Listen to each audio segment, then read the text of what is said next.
friends, let us listen to St. Luke, the Gospel writer. So they went with haste and found Mary and Joseph and the child lying in the manger. When they saw this, they made it known what had been told to them about this child. And all who heard it were amazed at what the shepherds said. But Mary treasured these words and pondered them in her heart. Like Mary, the mother of Jesus, when she heard what the angel told the shepherds, we too need to stop, ponder, and pray this Christmas.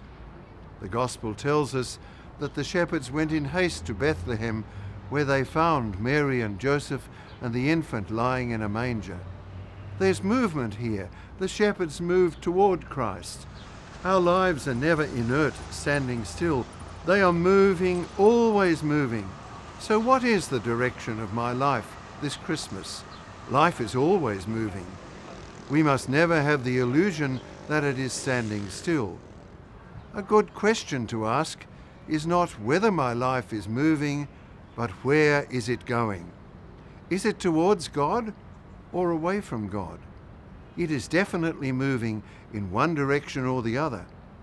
So let's all take some time out for serious prayer and reflection about our lives. What is really important to us?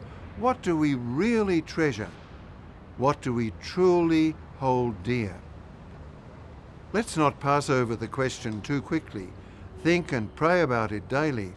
What do we really hold dear? Where have we truly shown mercy and compassion in this special Jubilee year of mercy? If we examined our hearts, are we glad for the good things we did for people this year, for poor people, for hurt people, for lonely people, for sick people, for refugees, for those in prison, for people who made some big mistakes and needed help, for people who are lonely and have no friends? Are we glad for whatever forgiveness we gave to others and received from others, especially in the sacrament of penance, where we humbly make ourselves accountable to Christ Jesus? Are we glad for whatever we did to improve ourselves, not financially, but personally, whatever we did to make ourselves better people somehow? And most importantly, let's search our hearts deeply and ask ourselves honestly, where have we seen and met Christ Jesus this year? Yes, we all know that in the busyness and confusion of our lives, it's sometimes not so easy to recognize Christ in our lives and even in our own hearts. We are all blinded by our weakness and sinfulness, but the Lord is there waiting for us to discover Him anew. I like very much the insight of Avery Dulles, the American Jesuit. Christmas does not give us a ladder to climb out of the human condition.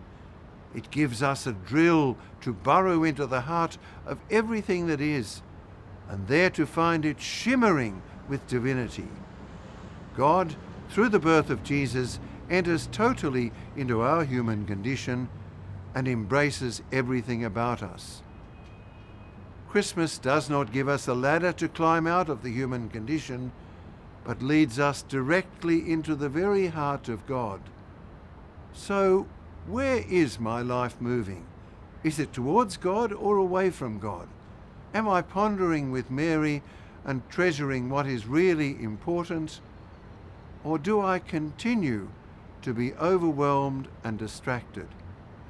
In a world of division and chaos, let us continue to pray for wise and well-considered leadership.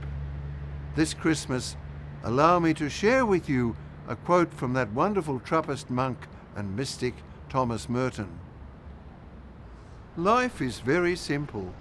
We are living in a world that is absolutely transparent to God, and God is shining through it all the time. This is not a fable or a nice story. It is true.